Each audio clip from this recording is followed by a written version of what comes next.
আওয়ামী লীগ নেতাদের পিঠে ছালা বেঁধে নামার পরামর্শ রাশেদের। এদিকে আওয়ামী লীগ আমলের মতো ভোট কারচুপির ষড়যন্ত্র চলছে বলছেন হাসনাত। কারা এনসিপিতে আসতে পারবে না জানালেন সার্জিস।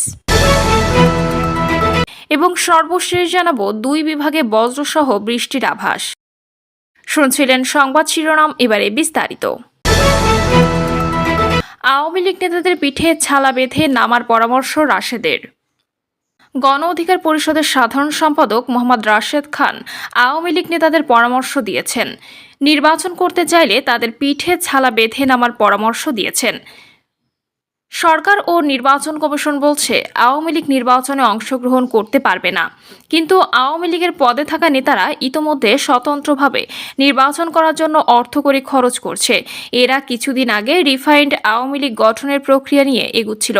এখন ভারতের পরামর্শে এরা স্বতন্ত্রভাবে নির্বাচন করার প্রস্তুতি নিচ্ছে, কিন্তু এরা বুঝতেছে না এদের মাতা শেখ হাসিনাকে ভারতও রক্ষা করতে পারে নাই।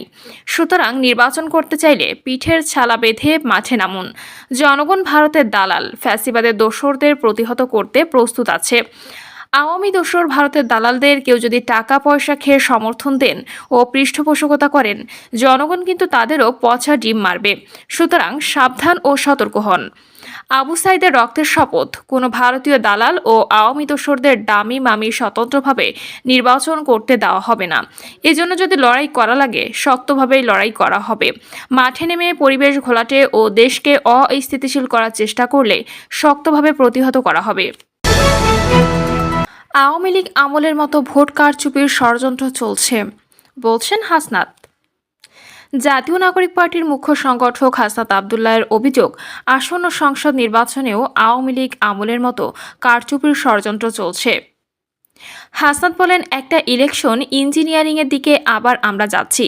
2024, 2018 ও 2014 সালের যে বিতর্কিত নির্বাচন হয়েছে, আমরা চাই না এ বিতর্কিত নির্বাচনের আর পুনরাবৃত্তি ঘটুক। কিন্তু আমরা দেখতে পাচ্ছি যেভাবে নির্বাচন প্রক্রিয়া চলছে, সেই প্রক্রিয়ায় আরেকটি প্রি ইঞ্জিনিয়ার্ড একটি নির্বাচন আবার জাতি উপহার পাবে। জুলাই অভ্যুত্থানের পর গঠিত অন্তর্বর্তী সরকার জানিয়েছে আগামী ফেব্রুয়ারিতে হবে ত্রয়োদশ সংসদ নির্বাচন। এ অভ্যুত্থানের নেতৃত্ব দেওয়া তরুণেরা রাজনৈতিক দল এনসিপি গঠন করে সেই নির্বাচনে অংশ নেওয়ার প্রস্তুতি নিচ্ছে। তিনি বলেন, এখন সচিবালয়ে বসে ডিসি ভাগাভাগি চলছে বিভিন্ন রাজনৈতিক দলের মধ্যে। যেমন চট্টগ্রামের ডিসি আমি নেব, উত্তরবঙ্গের 2টা ডিসি আমাকে ছাড়তে হবে। যদি রংপুরের ডিসি ছাড়ি তাহলে আমাকে আরেক জায়গার ডিসি ছেড়ে দিতে হবে। এই এনসিপি নেতা বলেন, একটি রাজনৈতিক দল তার নিয়ন্ত্রিত যে ব্যাংকগুলো দখল করেছে, যে ব্যবসা প্রতিষ্ঠানগুলো দখল করেছে, সে ব্যাংক এবং ব্যবসায়িক প্রতিষ্ঠানের কর্মচারীদের পোলিং এজেন্ট হিসেবে নিয়োগ দেওয়ার চেষ্টা চালাচ্ছে। আমরা দেখতে পাচ্ছি একটা রাজনৈতিক দল স্কুল কমিটিগুলো ও এগুলো সভাপতি, সাধারণ সম্পাদক পদ দখল করেছে, শিক্ষকদের জিম্মি করেছে। আগামী নির্বাচনের কেন্দ্র দখল করার জন্য তাদের এখনই সশস্ত্র কায়দায় ট্রেনিং দেওয়া হচ্ছে। নির্বাচন কমিশনের সমালোচনা করে হাসনাত বলেন, এই কমিশন একটা স্পাইনলেস কমিশন, অর্থাৎ মেরুদণ্ডহীন কমিশন। নির্বাচন কমিশনকে গনিমতের মাল হিসেবে রাজনৈতিক দলগুলো ভাগাভাগি করে নিয়েছে। রাজনৈতিক দলগুলো উপদেষ্টার কাছে গিয়ে বলে যে এই উপদেষ্টা থাকতে পারবে না, ওই উপদেষ্টা থাকতে পারবেন, এই উপদেষ্টা থাকতে পারবেন না, সেই উপদেষ্টা থাকতে পারবেন। বাংলাদেশের প্রতিটি প্রতিষ্ঠান এই 2টা দল নিজেদের মধ্যে ভাগ করে নিয়ে গেছে। অন্তর্বর্তী সরকারকে হুঁশিয়ার করে হাসনাত আবদুল্লাহ বলেন, আমরা অন্তর্বর্তী সরকারকে বলতে চাই, আপনি যদি এই দর্শকের ভূমিকা পালন করেন, আমরা এখানে আপনাকে এনেছি ন্যায্যতা নিশ্চিত করার জন্য, কিন্তু আপনি রাজনৈতিক দলগুলোর কাছে, কতিপয় দলের কাছে নতজানু হয়ে তাদের ডিসি ভাগাভাগিতে আপনি সহায়তা করছেন।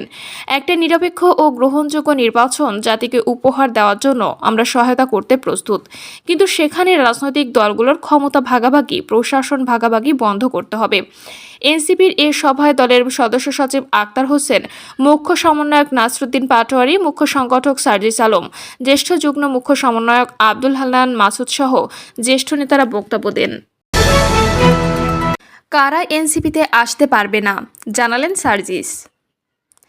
জাতীয় নাগরিক পার্টির উত্তরাঞ্চলের মুখ্য সংগঠক সার্জিস আলম বলেছেন, 2024 সালের গণঅভ্যুত্থানের আগে যারা আওয়ামী লীগ ও ছাত্রলীগের সঙ্গে জড়িত ছিলেন তারা এনসিপিতে যোগ দিতে পারবেন না। তবে অন্য যে কোনো দলের ভালো মানুষদের জন্য এনসিপির দরজা সবসময় খোলা। সার্জিস আলম বলেন, অন্য দলের যে কোনো ভালো মানুষদের জন্য এনসিপির দরজা খোলা। যদি এনসিপি জুলাইয়ের আকাঙ্ক্ষাকে ধারণ করে এগিয়ে যেতে পারে, তাহলে 2 বছর পর এটি বাংলাদেশের সবচেয়ে গ্রহণযোগ্য দলে পরিণত হবে। তিনি বলেন, যদি কেউ ব্যক্তিগত উদ্দেশ্য পূরণের জন্য এনসিপিতে আসে, তাহলে এ দল তাদের জন্য নয়। তাদের আগের জায়গায় ফিরে যেতে হবে। দলটি তার নিজস্ব আদর্শ অনুযায়ী চলবে বলেও জানান তিনি। সার্জিস বলেন, কেউ যেন নিজের উন্নতির জন্য অন্য কাউকে টেনে না ধরে। এনসিপির মধ্যে কখনো কেউ কাউকে টেনে ধরা বা অভিযোগ করার প্রবণতা দেখা যায়। এসব নেতিবাচক আচরণ থেকে বেরিয়ে আসার জন্য সবাইকে আহ্বান জানাচ্ছি। তিনি বলেন, এনসিপি বাংলাদেশে 46 নম্বর রাজনৈতিক দল হতে আসেনি। আমরা হয় জনগণের হয়ে সরাসরি দল হিসেবে সংসদে প্রতিনিধিত্ব করব, না হয় শক্তিশালী বিরোধী দল হব। জাতীয় পার্টির মতো পোষা বিরোধী দল হতেও আমরা আসিনি। আগামীকাল শনিবার থেকে এনসিপি জেলা ও মহানগরের আহ্বায়ক কমিটি ঘোষণা শুরু করবে। আজ থেকে 3 দিনের মধ্যে এনসিপি ঢাকা মহানগর উত্তর ও দক্ষিণের আহ্বায়ক কমিটি ঘোষণা করা সম্ভব হবে। সার্জিস আরও বলেন, 15ই নভেম্বরের মধ্যে দেশের প্রতিটি জেলা ও মহানগরের আহ্বায়ক কমিটি গঠন করতে হবে।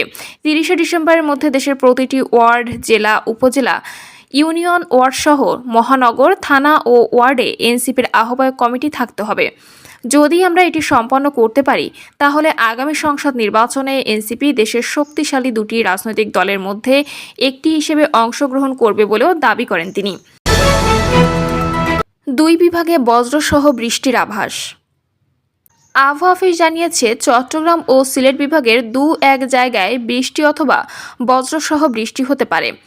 অধিদপ্তরের পূর্বাভাস অনুযায়ী শনিবার সকাল 9টার মধ্যে চট্টগ্রাম ও সিলেট বিভাগের 2-1 জায়গায় বৃষ্টি বা বজ্রসহ বৃষ্টি হতে পারে। এছাড়া দেশের অন্যত্র আংশিক মেঘলা আকাশ সহ আবহাওয়া প্রধানত শুষ্ক থাকতে পারে। সারা দেশে দিন এবং রাতের তাপমাত্রা সামান্য কমতে পারে। এরপর শনিবার সকাল 9টা থেকে পরবর্তী 24 ঘন্টায় চট্টগ্রাম বিভাগের 2-1 জায়গায় বৃষ্টি বা বজ্রসহ বৃষ্টি হতে পারে। এছাড়া দেশের অন্যত্র আংশিক মেঘলা আকাশ সহ আবহাওয়া প্রধানত শুষ্ক থাকতে পারে। সারা দেশে দিনে তাপমাত্রা প্রায় অপরিবর্তিত থাকতে পারে এবং রাতের তাপমাত্রা সামান্য কমতে পারে।